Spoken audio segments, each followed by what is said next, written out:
नमस्कार दोस्तों, इस वीडियो के अंदर बातचीत करने वाले सुज़लोन एनर्जी से रिलेटेड और यहाँ पर बात की जाए ऊर्जा ग्लोबल की, तो इस कंपनी को भी आपको बिल्कुल से हल्के में नहीं लेना चाहिए। सुज़लोन एनर्जी की क्यों बात कर रहे हैं? अब से कुछ समय पहले सुज़लोन एनर्जी भी हमें कुछ इस तरह ही ट्रेड करते हुए देखने को मिल रही थी और अपने क्रूशियल लेवल के आसपास पहुंच चुकी थी, जो कि इसका 20 रुपीज़ का लेवल था। और जैसे ही कंपनी ने इस वाले लेवल को ब्रेक किया, उसके बाद जो तेजी बनी है कंपनी के अंदर, आप सब इस चीज़ के विटनेस हैं। और एज ऑफ नाउ देखा जाए तो ऊर्जा ग्लोबल भी हमें इसी जगह पर आते हुए देखने को मिल रही है। अब ऊर्जा ग्लोबल के अंदर अगर आप इन्वेस्टेड हैं और इवन आप इन्वेस्ट करना चाहते हैं, कौन से लेवल के ऊपर आपको ध्यान देना चाहिए, कंपनी के अंदर क्या प्लस पॉइंट है जिनका आपको ध्यान रखना चाहिए और कौन से नेगेटिव पॉइंट है जिनके बारे में आपको सोचना चाहिए कंपनी के अंदर निवेश करने से पहले, तो उसके बारे में भी डिस्कस करेंगे। और एज ऑफ नाउ जो हमें ये जितनी भी योजनाएं आते हुए देखने को मिल रही है, इसका कितना असर हमें सुज़लोन एनर्जी के ऊपर और कितना असर हमें यहाँ पर ऊर्जा ग्लोबल के ऊपर देखने को मिलेगा, इसके बारे में हम डिस्कस करेंगे। तो वीडियो एंड तक जरूर देखिएगा ताकि सारी चीज़ें आपको अच्छे से समझ में आ सके और आप एक बेहतर डिसीजन ले सके। तो एज ऑफ नाउ जो कंपनी के अंदर हमें चेंजेस आते हुए देखने को मिल रहे हैं, जिनको हमें बिल्कुल से नहीं भूलना चाहिए और जो हमें प्लस पॉइंट में कंसीडर करके चलना चाहिए। यहाँ पर आपने बहुत अच्छे से नोट किया होगा, कंपनी की मार्केट कैप 700 करोड़ से एज ऑफ नाउ 1000 करोड़ के बेंचमार्क को छू चुकी है। अगेन ये एक प्लस पॉइंट है और हमारी इंडियन गवर्नमेंट यानी कि हमारे प्रधानमंत्री प्राइम मिनिस्टर साहब ने यहाँ पर प्राण प्रतिष्ठा के समय पर एक योजना का लॉन्च किया, जो कि सूर्योदय योजना है। अब उसका असर भी हमें इस कंपनी के ऊपर आते हुए देखने को मिलेगा, क्योंकि कंपनी यहाँ पर रिन्यूएबल सेक्टर से बिलोंग करती है और सौर ऊर्जा से बिलोंग करते हुए देखने को मिलती है।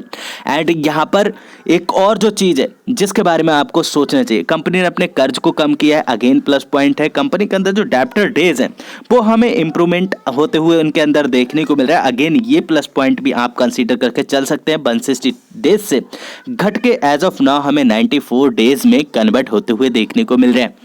बीइंग अ रिटेल निवेशक, आपको इसके नेगेटिव पॉइंट भी जरूर से अपने ध्यान में रखना चाहिए और इन नेगेटिव पॉइंट्स के पीछे का क्या लॉजिक है जिसकी वजह से सभी के सभी पॉइंट हमें नेगेटिव देखने को मिल रहे हैं, इसके बारे में भी आपको पता होना चाहिए, ताकि कंपनी के अंदर अगर आपको प्रॉफिट बुकिंग देखने को मिले और ये पॉइंट लेके कोई भी आपके साथ में डिस्कशन करे, तब आपको पता होना चाहिए कि जो नेगेटिव पॉइंट है आपको किस वजह से कंपनी के अंदर देखने को मिल रहे हैं। तो इसलिए आप वीडियो को जरूर से वॉच आउट कीजिएगा ताकि सारी चीजें आप अच्छे से समझ सके। अब यहाँ पर आप ये देखिए कि स्टॉक जो है ट्रेडिंग कर रहा है अपने बुक वैल्यू से 5 टाइम्स ऊपर। एंड यहाँ पर देखा जाए तो कंपनी के अंदर निचले स्तरों से काफ़ी अच्छा चेंजेस आया, जहाँ पर हमें 100% से ऊपर का गेन देखने को मिल रहा है और इस वजह से यहाँ पर हमें जो इसकी ट्रेडिंग है हमें 5 टाइम्स ऊपर देखने को मिली इसकी बुक वैल्यू से। एंड कंपनी के अगर रिजल्ट की बात की जाए तो यहाँ पर कंपनी डिविडेंड आपको प्रोवाइड नहीं करती है, हालांकि कंपनी अपने हर एक क्वार्टर में टाइमली रिजल्ट पोस्ट करती है। आपको ब्राइटकॉम ग्रुप की तरह देखने को नहीं मिलती है, कंपनी आपके टाइम से रिजल्ट पोस्ट करती है। और रिजल्ट की बात की जाए तो एज ऑफ नाउ कंपनी अपने Q3 के रिजल्ट यहाँ पर हमें 23 जनवरी को पोस्ट करते हुए देखने को मिलेगी और 30 जनवरी के दिन आप इस कंपनी को जरूर से फोकस में रख सकते हैं। एंड सेकंड, यहाँ पर अगर नेगेटिव पॉइंट की बात की जाए, यहाँ पर जो प्रमोटर की होल्डिंग्स है वो हमें कम देखने को मिल रही है। इन्होंने अगेन डिक्रीज की है 2% से ऊपर की होल्डिंग।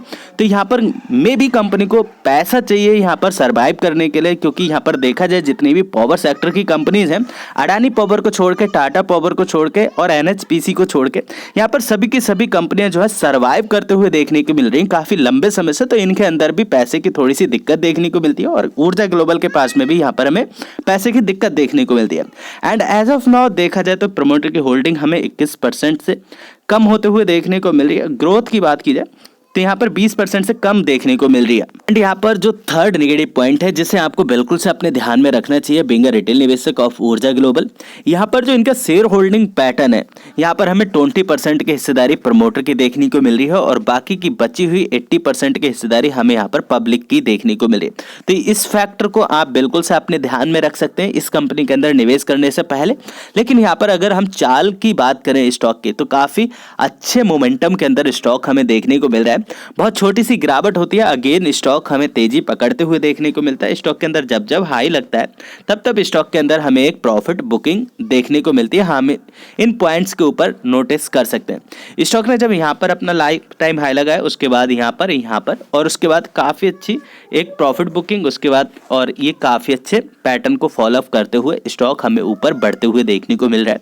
और एज ऑफ नाउ अपने 20 रुपीज़ के लेवल के ऊपर स्टॉक पहुंच चुका है। अगर हम अपर सर्किट की बात करें तो यहाँ पर हमें 21 रुपीज़ का देखने को मिल रहा है और एज ऑफ नाउ 9% स्टॉक हमें तेज देखने को मिल रहा है। अगर आज के दिन 20 रुपए के लेवल को रिक्लेम कर लेता है और इसके ऊपर सस्टेन कर लेता है, अगर 21 रुपए का आज के दिन अपर सर्किट भी लग जाता है तो ये यहाँ पर 30 जनवरी तक हमें 25 रुपीज़ तक ट्रेड करते हुए देखने को मिलेगा। एंड इन केस अगर आप इस कंपनी के अंदर इन्वेस्टेड हैं, बिल्कुल से आप कंपनी को होल्ड करके चल सकते हैं। और अगर आप इस तेजी का हिस्सा नहीं है और कंपनी को बाइंग करने से चूक गए तो कंपनी जैसे ही अपना टॉप लगाती है उसके बाद इसके अंदर करेक्शन आता है, तो इस करेक्शन के पास में आप यहाँ पर बाइंग करने की सोच सकते हैं। और इवन आप इनके Q3 का वेट कर सकते हैं। Q3 के आउटकम्स आने के बाद अपना कोई निर्णय ले सकते हैं। वैसे मुझे ऐसा लगता है कि कंपनी अपने Q3 के रिजल्ट जो है स्ट्रॉन्ग पोस्ट कर सकती है, क्योंकि यहाँ सीधा इसका इम्पैक्ट हमें इसके स्टॉक प्राइस में आते हुए देखने को मिल रहा है। जब किसी भी स्टॉक के क्वार्टरली रिजल्ट हमें वीक आते हुए देखने को मिलते हैं, उस स्टॉक के अंदर हमें 1-2 दिन पहले ही वीकनेस देखने को मिल जाती है, बट इस केस में हमें मजबूती देखने को मिल रही है। तो अगर खरीदारी की बात करें तो एज ऑफ नाउ भी आप कंपनी के अंदर एक एंट्री ले सकते हैं, क्योंकि यहाँ पर देखा जाए कंपनी जब जब अपने प्रीवियस हाई को ब्रेक करती है उसके बाद हमें काफ़ी अच्छी तेजी कंपनी के अंदर बनते हुए देखने को मिलती है। तो रिसेंटली कंपनी के अंदर हमें एक ब्रेकआउट आते हुए देखने को मिल रहा है। अब इसके बाद भी स्टॉक के अंदर हमें तेजी कंटिन्यू देखने को मिल सकती है, जो यहाँ पर 25 रुपीज़ तक स्टॉक को ले जाने का दम रखती है। आप कहीं पर भी देख सकते हैं जब स्टॉक के अंदर यहाँ पर हमें ब्रेकआउट आते हुए देखने को मिला, अगेन हमें काफ़ी अच्छी तेजी देखने को मिली। दूसरा ब्रेकआउट यहाँ पर, तीसरा ब्रेकआउट यहाँ पर, यहाँ से भी हमें काफ़ी अच्छी तेजी देखने को मिली। तो इस पैटर्न को अपने ध्यान में रखने के बाद आप अपनी पोजीशंस बना सकते हैं। एंड इन केस आपके मन में और भी कोई क्वेश्चन क्वेरी है वो आप नीचे कमेंट बॉक्स में जरूर मेरे साथ शेयर कर सकते हैं। इन केस वीडियो पसंद आती है दोस्तों, एक लाइक जरूर कीजिएगा इस वीडियो को। आपका एक लाइक मुझे बहुत ज़्यादा मोटिवेट करता है और इस वीडियो को अगले 4 लोगों तक सेंड करने का दम रखता है। इनकेस आप चैनल के ऊपर पहली बार होंगे, आप चाहें तो चैनल सब्सक्राइब करके फैमिली का हिस्सा बन सकते हैं। Thanks for watching. See you next video. Bye bye for now. God bless.